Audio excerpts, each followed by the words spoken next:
Okay. I'd like to thank the organizers of the SMARTA conference for inviting me to give this talk on recent MRI research and innovation. Um, so the brief was to kind of talk about whatever I wanted in the scope of this title, and what I decided to do was to just provide a brief survey of the research frontier in MRI technology and image reconstruction. My name is Mark Chiew. I'm based at Sunnybrook Research Institute and the University of Toronto in Toronto, Canada. My email is down here if you would like to contact me. I've also got contact information at the end of the presentation. So the way I'm decided to frame this talk is kind of thinking about what has changed in MRI over the past decade or so. That's kind of an arbitrary timeline, but thinking about primarily how cutting edge research differs from what is typically presented in textbooks or what is commonly available on clinical systems. So if you are practicing doctor or medic, or you're sort of new learner to the field, where most of the techniques and methods that you're learning about are either through experience with existing clinical systems or in sort of textbooks published not very recently, what I'm going to do is kind of give you an idea of how cutting edge research has changed relative to sort of existing standard methods. And I'm going to do that in three categories. I'm going to talk a little bit about accelerated imaging. Primarily, I'm going to talk about parallel imaging, which is the sort of conventional way to accelerate or speed up scans. Then I'll talk a little bit more about how that has evolved towards methods like compressed sensing and low-rank methods. And then I'll touch a little bit on deep learning methods for accelerated imaging. And I think you'll have more talks on that later, so I won't spend too much time on it. But I wanted to highlight it because it is a sort of recent innovation. I'm going to talk a little bit about multi-contrast imaging, primarily on the difference between methods where you would acquire one contrast with a different sequence. So you would acquire a T1 or you would acquire a flare, and those would have specialized distinct sequences. Recent developments have kind of trended more towards doing things in a multi-contrast way, where you have like one sequence or maybe some series of data acquisition, and then you kind of combine all that data and you synthesize multiple contrast information. And the last thing I'm going to talk about is a bit of technology with respect to MRI systems and magnets. I'm going to talk a little bit about recent developments on ultra-high field systems, as well as recent developments in ultra-low field MRI. Okay, so first we're going to talk a little bit about accelerated imaging or fast imaging. So conventionally, the way to do this is with a method called parallel imaging. And in parallel imaging, the basic idea is that instead of spending all the time to fully acquire a K-space, where if you have some number of lines, we have to do some sort of acquisition and then readout to acquire all of these lines, we skip or undersample lines. So as you see here in this diagram, we're actually only going to acquire every other line. This speeds up the acquisition by a factor of 2 because we are only acquiring half the amount of data. But the consequence of that is we get an image that is not complete, right? We get actually an image that has a shrunk down field of view, or equivalently has aliasing. So this brain, the anterior and posterior parts of the brain have now aliased on top of the brain, and it becomes difficult to separate that without any other information, right? But the sort of the key insight that guys like Klaus Brusman, Dan Dixon, and Mark Griswold had in the sort of around the year 2000 was to use information from multi-channel receive coils in order to unalias or turn an image that looks like this back into a usable image that looks like this without having to acquire all of this data.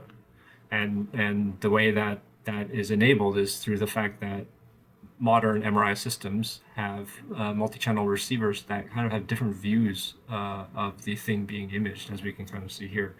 And this multi-channel sensitivity is what allows us to separate these aliased signals. So that's parallel imaging, and just to provide a brief review, there are multiple ways to achieve parallel imaging in terms of both acquisition and reconstruction.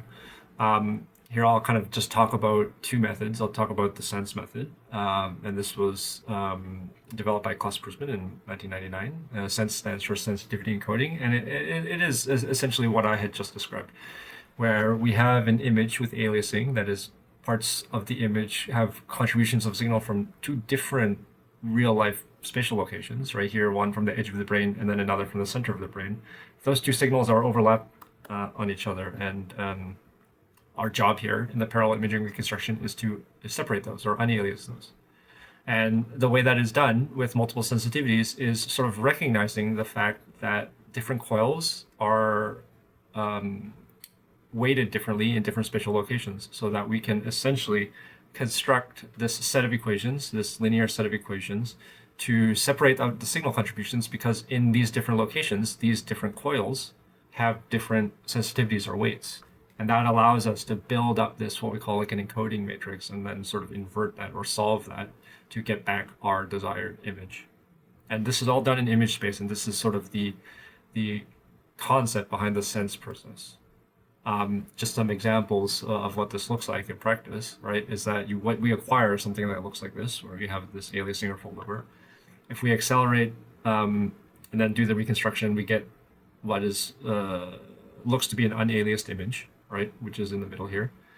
And this, you can compare this to the image where you had acquired everything, right, where this R factor is called the reduction factor. So it kind of counts how much of a speed up you're getting in your data. So this is twice as slow, and you can see this is a fully sampled reference. And what you also notice is that the accelerated image is slightly noisier, and that is a sort of natural consequence of parallel imaging, is that you have this noise amplification. So it doesn't come for free. There is a cost to doing accelerated imaging, but it does buy you quite a bit in terms of time savings. Grappa is another method that you probably have encountered or may have heard of. It's another way of achieving parallel imaging, which is to say it allows you, using coil sensitivity information or multi-channel information, to separate or unalias data. The difference between Grappa and Sense is the domain in which they operate. While Sense operates in the image domain and does a sort of explicit unaliasing, Grappa does something slightly different. It does more of what can be considered like an interpolation process. And so now we have, imagine, k-space lines in black that are acquired, and in white we have lines that are not acquired. And essentially what is happening is that we use these black dots, we train an interpolation kernel or a convolution kernel, sometimes it's called the graph kernel, and we use the information in the acquired lines to predict or interpolate and estimate the missing lines. And so what we end up with in the end is a sort of full k-space, and then you can do a conventional inverse Fourier transform to get your image that is unaliased. And so conceptually, Sense and Grappa are actually two sides of the same coin. Just one of these methods operates in image space and the other operates in k-space, but they kind of conceptually do the same thing. Yeah. So I want to move on a little bit. So, parallel imaging was developed around the year 2000, 1999, 98, 2000. In 2007, this idea of compressed sensing entered the MRI community, starting with this paper from Mickey Lustig et al., titled Sparse MRI. And the basic idea behind compressed sensing is that, again, we undersample our data in order to achieve speed up in acquisition or an acceleration of acquisition. But this no longer relies on this multi-channel sensitivity information to unalias or recover a sort of nice-looking image. Instead, it uses this idea of compressibility. And the idea of compressibility is that there are representations of the thing that we want to image, for example, like this brain here, that are really sparse. And when we say sparse, we mean it has lots of it has very few non-zero elements. So you can see this wavelet representation of this image is mostly black. And that is synonymous with being highly compressible. And this idea is that when something is highly compressible, we probably don't need to sample as much in order to recover it under certain circumstances. And you can see here on the bottom an angiogram, which has sort of bright signal in the vasculature, under a finite difference transform is also quite sparse and therefore highly compressible.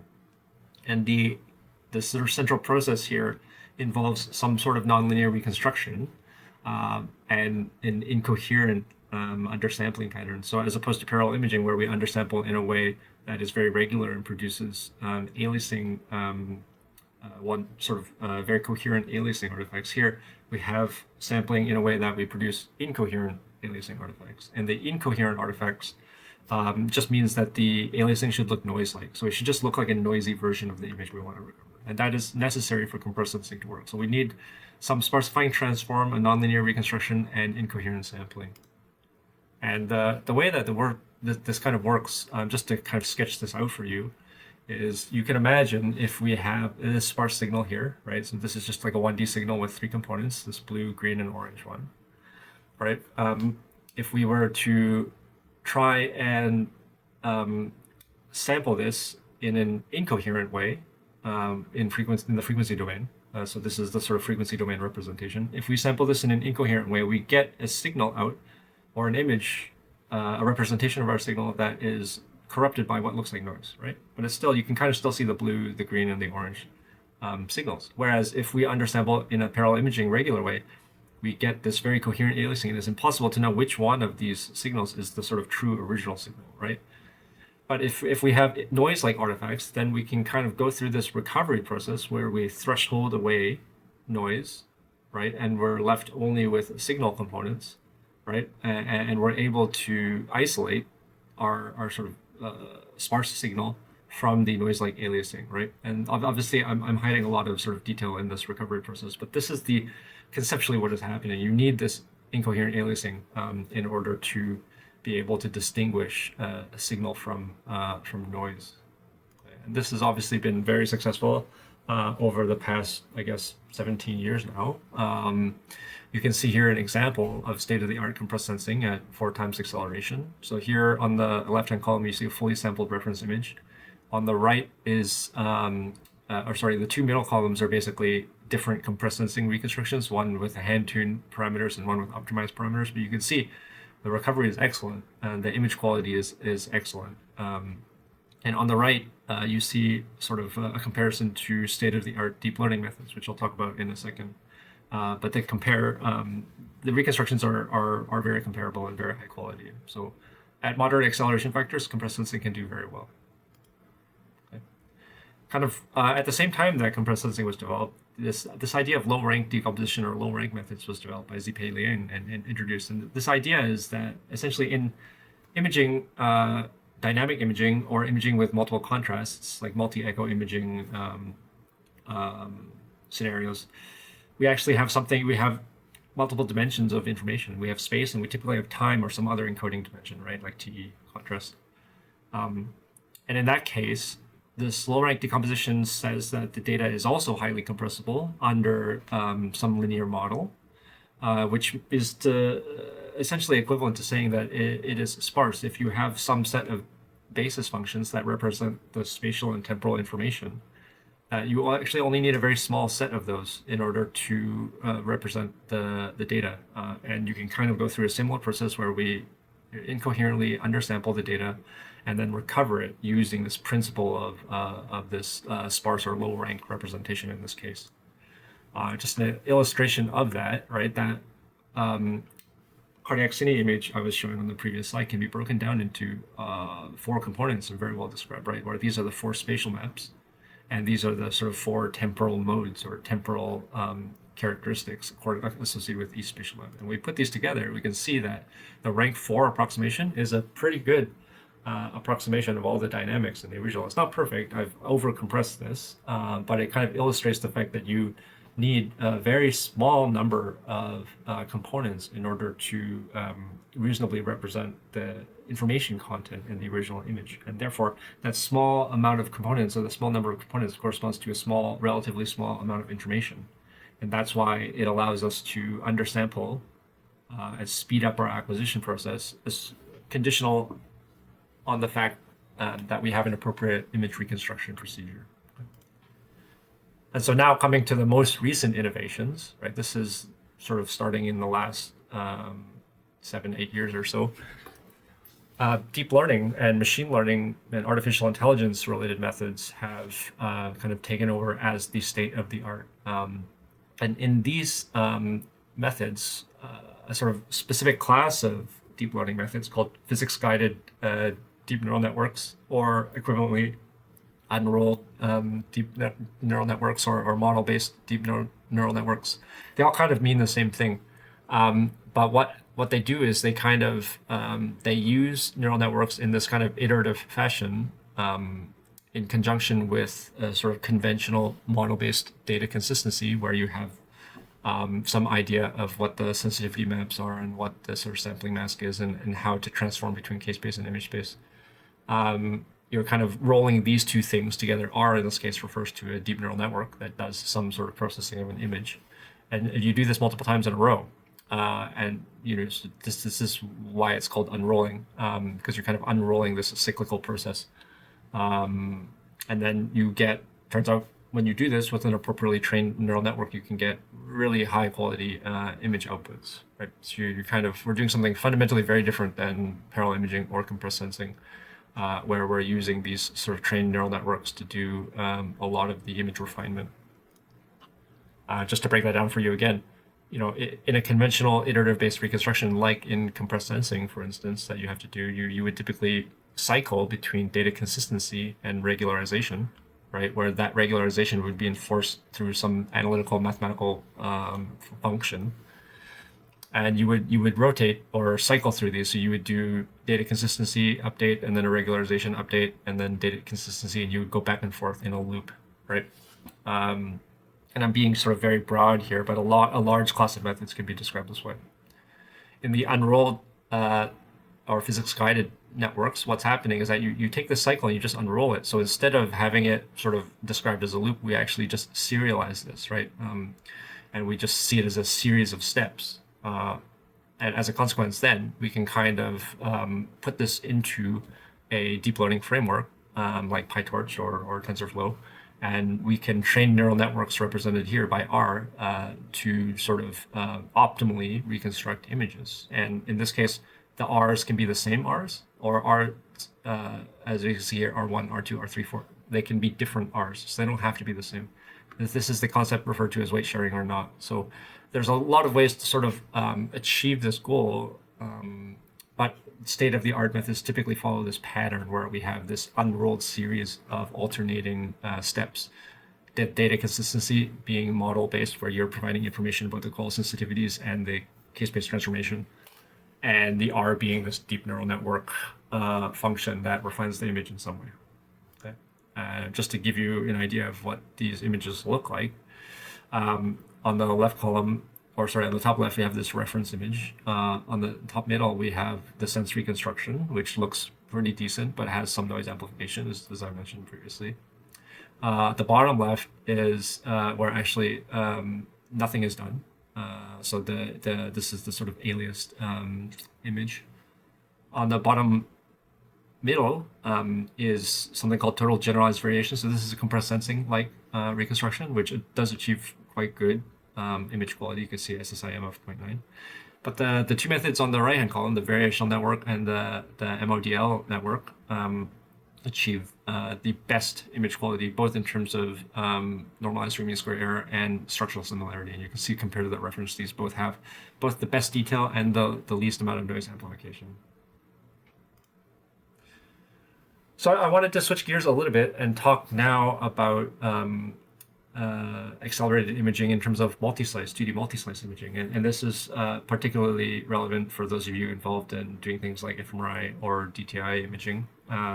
So conventionally, data is acquired slice by slice, where we would excite one slice, scan or read out that slice, and then do the same for the second, third, fourth, and fifth slice.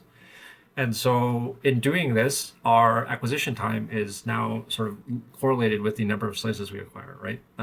So acquiring 6 slices takes 6 times as long as acquiring a single slice. And there's not a great way to accelerate that. You can accelerate the amount of time it takes to acquire each slice, and we can do that with parallel imaging or compressed sensing. But we still need to sequentially acquire each of these slices so that that time kind of builds up. So in around 2010, the simultaneous multi-slice imaging concept emerged, which is kind of related to parallel imaging. And what it does is it says, okay, we can not only use coil sensitivities to unaliased images within the plane of a single image, but we can also try and acquire multiple slices at the same time and then unalias them with coil sensitivity information. And so that's what they do. So instead of exciting just slice 1, and imaging it, we can excite slice 1 and slice 4 simultaneously read them out together in a combined k-space, and do the same thing for 2 and 5 and 3 and 6. So we're still acquiring 6 slices worth of data, but we actually have only 3 acquisitions, right? So we've cut things, the amount of time needed down by a factor of 2. The sort of caveat here is that these slices, these slice bands, or these slice groups like 1 and 4, 2 and 5, 3 and 6, are now aliased on top of one another, and they need to be separated. But we can use algorithms similar to parallel imaging, doing things like slice grappa, to unalias and separate these images out. And so, it looks something like this. On the left here, we see is just an illustration of what this multi-frequency or multi-band excitation looks like. But we have slices now. We can see 3 slices that are excited. They are shifted relative to one another, and that is something called Kuiper shifting or Kuiper shifting, and that just helps the unaliasing process. But the resulting image looks like this on the left. It's all smushed together in alias. But using coil sensitivity information, we're able to recover that and separate those images back out. And this has been used to great success, and it is now some of the sort of very large consortium imaging projects like the Human Connectome project and the UK Biobank project all use simultaneous multi-slice imaging as starting to become, or if not already, a sort of de facto standard in EPI-based acquisitions. But you can see here the illustration of the impact of that on the amount of time it takes to acquire a volume, where if you don't do the multiband or simultaneous multi-slice imaging, you can imagine a volume takes about 4.8 seconds to acquire. But with increasing multiband factors, right, we can see the time decrease to 2.4, 1.2, 0.8, 0.6, and even down to sort of less than half a second to acquire a full volume, right, where we're having now acceleration factors of 10 or 12, right? So we're doing 10 times faster than we are without the multiband. And you can see the image quality is still quite reasonable. You start to see, again, some noise amplification, right? These images aren't quite as good as the reference ones. But there is also a lot of literature out there on sort of optimizing multiband factors and the trade-offs between imaging speed and sort of loss of image quality. Okay, I'm going to move on to multi-contrast imaging now.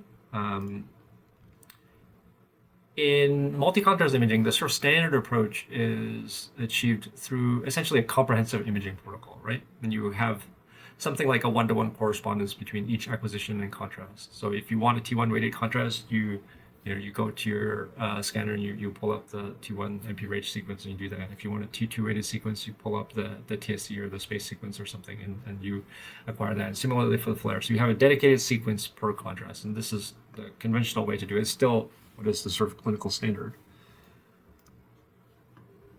In 2013, so this is just over a decade ago, the method called MR fingerprinting was developed, and this is a sort of fundamental change in the way that multi-contrast information in MRI is acquired. And so instead of acquiring a sort of different separate set of sequences for each contrast, this method, developed by Dan Ma and Mark Griswold, kind of states that the signal that you measure is actually a function of all of the contrast parameters of your image or whatever you're trying to scan. And typically that's why we consider images to be weighted, right? Because they are T1 weighted images are weighted by T1, but they are related to T2 in these other parameters in some way. Those are designed to be minimized.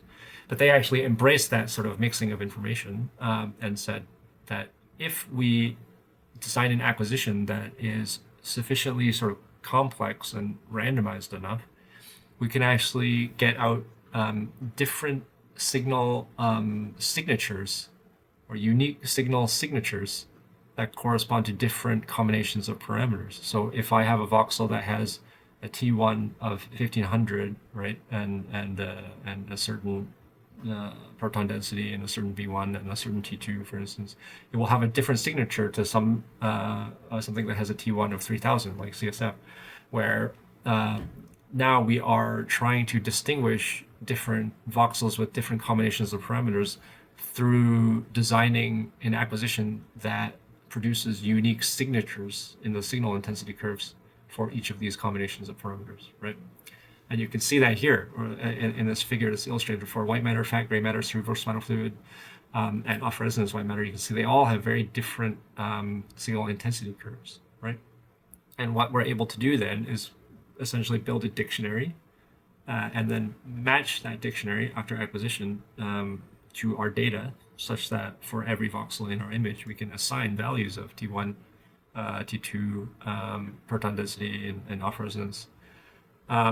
And we can do this even if the images are quite highly undersampled and corrupted by aliasing artifacts, as long as those aliasing artifacts, as you can kind of see here, do not interfere with the sort of signature or dictionary matching process. And this is more efficient than acquiring data one sequence at a time, essentially, because we're more or less sharing the readout process, and the sequences would be longer than each one of those individual contrasts.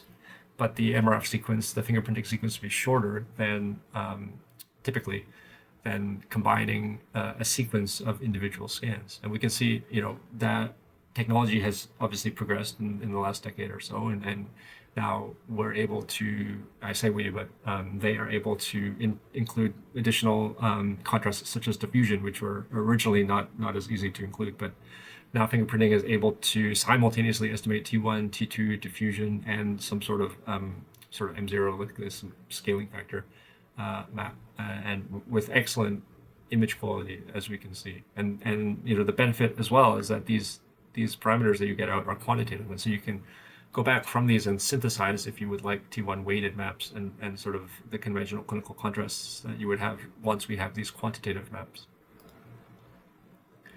Another method for multi-contrast imaging is something called MR multitasking. It does something kind of similar in the sense that it doesn't have a distinct acquisition for different types of contrasts or different modes, but it kind of mixes them all together in this larger combined data acquisition process. The reconstruction, turns out, is very different because this acquisition is not designed to produce these unique signatures, and it's not randomized, as you can kind of see here. These flip angles and randomized TRs are designed to elicit a certain type of signal response. This is much more like a conventional looking acquisition, although there's a lot of signal preparation sort of mixed in here. This is an inversion recovery to sensitize to T1. This is a T2 prep. So there's a lot of information mixing in the readout. And essentially what happens is, for this multi-dimensional information, the MR multitasking method tries to put all of the data into this large multi-dimensional tensor according to all of the different parameters that you're trying to acquire. And so it treats the data set as one large holistic data set, right, as opposed to sort of a series of distinct contrast data sets. And then it uses lower rank tensor reconstruction methods, state-of-the-art methods, to try and recover that tensor, given that this data would never be fully sampled. And it turns out this process is both highly efficient and produces excellent data. As you can see here, in this multitasking case, we have an acquisition that takes 9.1 minutes, where the reference acquisitions would have taken more than twice as long. And we can get contrasts such as MT, right? We get, this is multitasking, but we get contrasts such as T1, T2, and T2 star simultaneously with quality that very closely matches the sort of slower reference acquisition. And again, these are quantitative maps. The last method I wanted to talk about was something called Capria, which does both angiography, perfusion, and structural imaging all at once in a sort of, again, this mixed acquisition process. So instead of acquiring separate angiograms and separate perfusion maps and separate structural images, a collaborator of mine, actually, Tom O'Kell, designed this acquisition procedure using ASL. So this is ASL based, but it's designed in such a way that all of this information is collected at once with a single readout or a single series of readouts.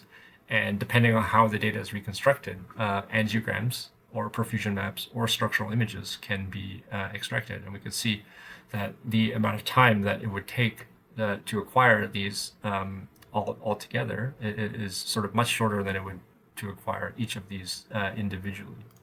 And so then we're able to simultaneously estimate and dynamic angiograms, so we can see sort of blood flow through the macrovasculature.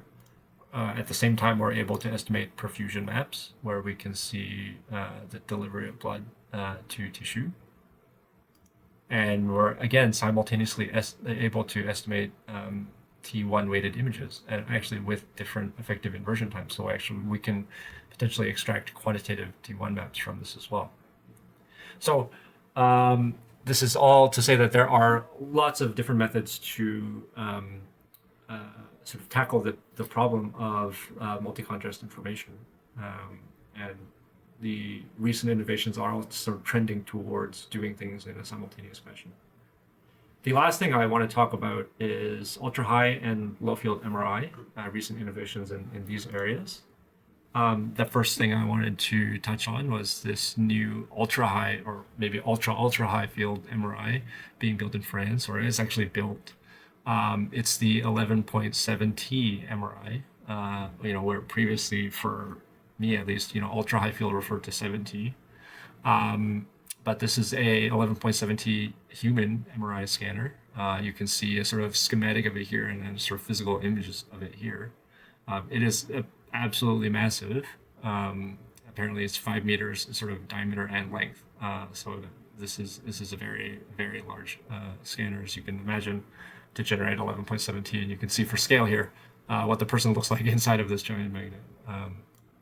But this magnet now, they are starting to collect data from it, and we can see really excellent image quality with really, really high resolution images.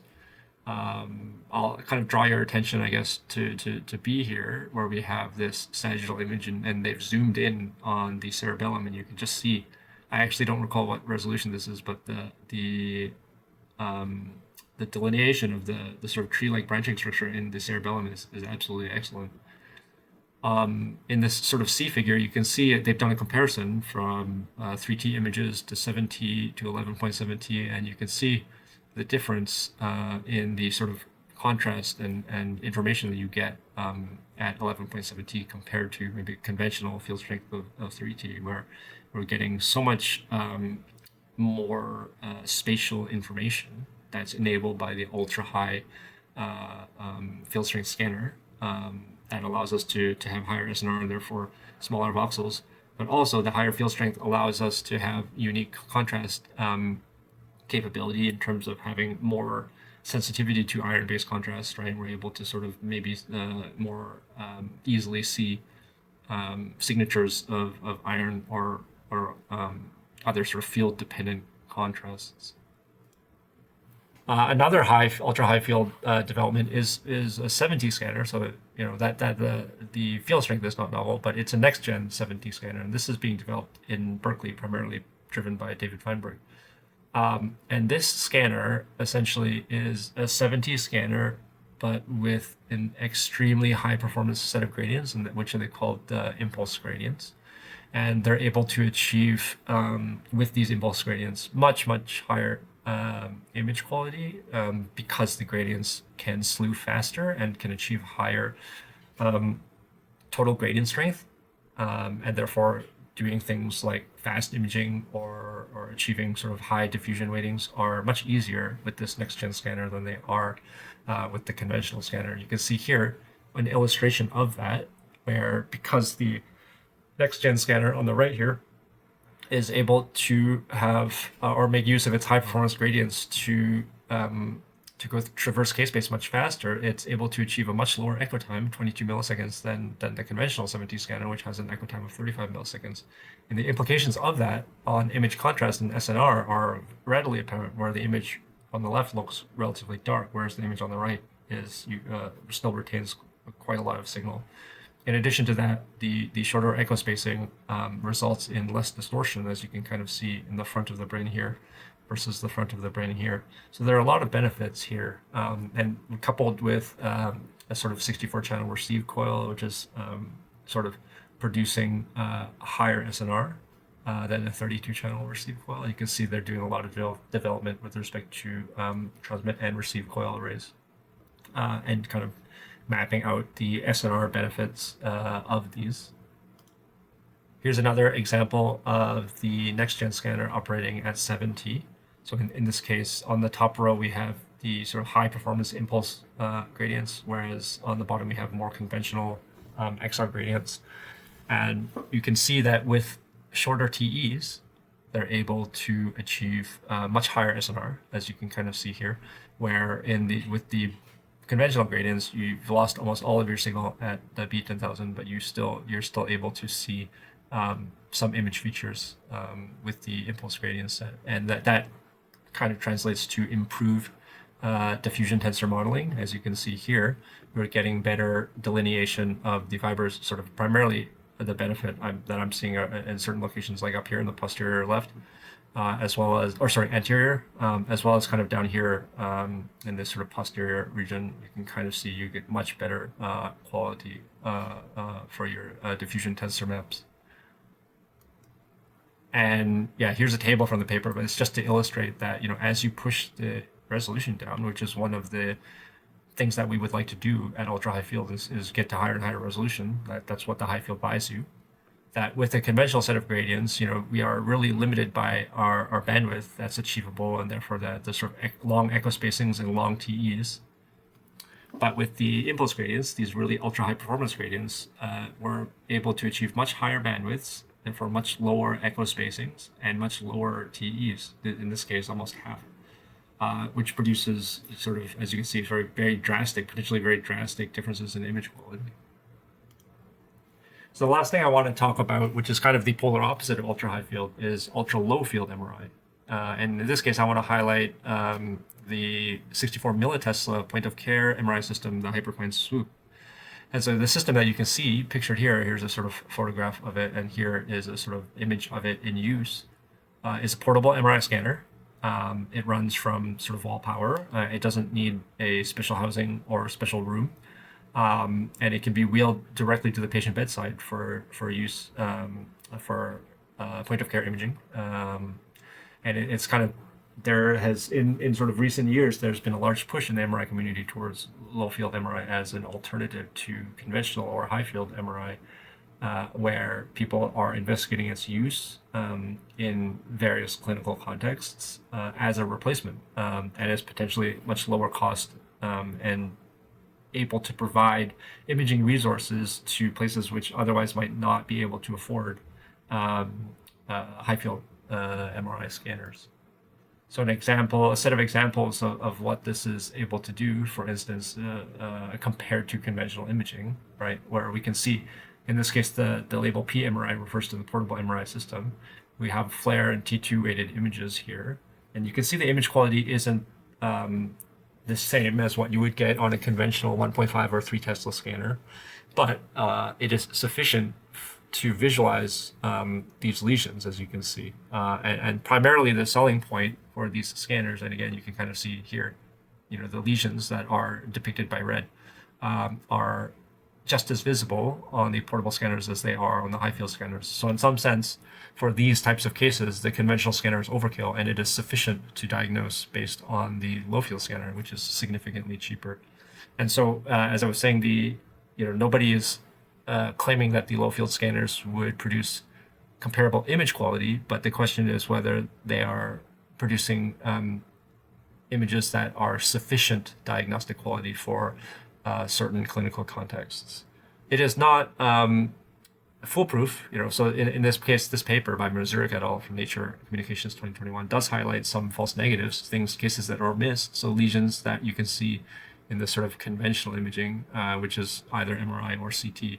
But these lesions are potentially missed. I can kind of see it here, actually, but I guess it was missed due to the poor image quality and the fact that this lesion in this case kind of looks like this hyperintense ring that kind of just looks like an image artifact, where it's more clear on the conventional scan that this is a lesion. So all of that to say that this is still very clearly a work in progress, and there has been a sort of rapid uptake of these types of scanners in the research community, and people evaluating their use and developing new methods for improving image quality at the same time, which I find to be quite exciting. Just another set of examples. This was published in Stroke, where we can see on the left the portable low field scanner highlighting again sort of lesion here with the white arrow that compared to the conventional MRI. And again here, and here, where we can still this has sufficient sensitivity, even at this ultra low field, to detect certain types of infarct or lesion that where you don't necessarily need the sort of power of conventional MRI to see. This is just showing that you can also do things like diffusion. So it's not restricted to just standard structural imaging with T1, T2 weighted images, but yeah, you are able to do diffusion weighted images and which would be important for things like stroke with sensitivity that is quite reasonable with respect to lesion detection compared to the standard of care here. So yeah, just to wrap up, in conclusion, in my opinion, there are lots of exciting new developments in MRI. What I've given you here is just a very small sampling of recent innovations. This is absolutely not an exhaustive list, but just to highlight sort of what has been going on in the field, particularly relative to conventional methods or what is conventionally available on clinical systems. So there are still many opportunities for innovation, and I just the last point I want to make is that a lot of these methods take quite a long time to translate to the clinic and to make it into standard clinical practice, and that is a sort of long and labor-intensive process, taking a sort of new technology or a new technique and sort of taking it all the way to established clinical practice. And this is why there has been so much development, but relatively slow change in actual clinical standard of care. Okay, so I'll just wrap it up there. Here is my contact information. My name again is Mark Chiew. Feel free to email me if you have any questions. This is my website. I have other resources there in terms of teaching materials and lectures, and as well as links to publications. So please do get in touch if you have any questions, and thank you very much for your time.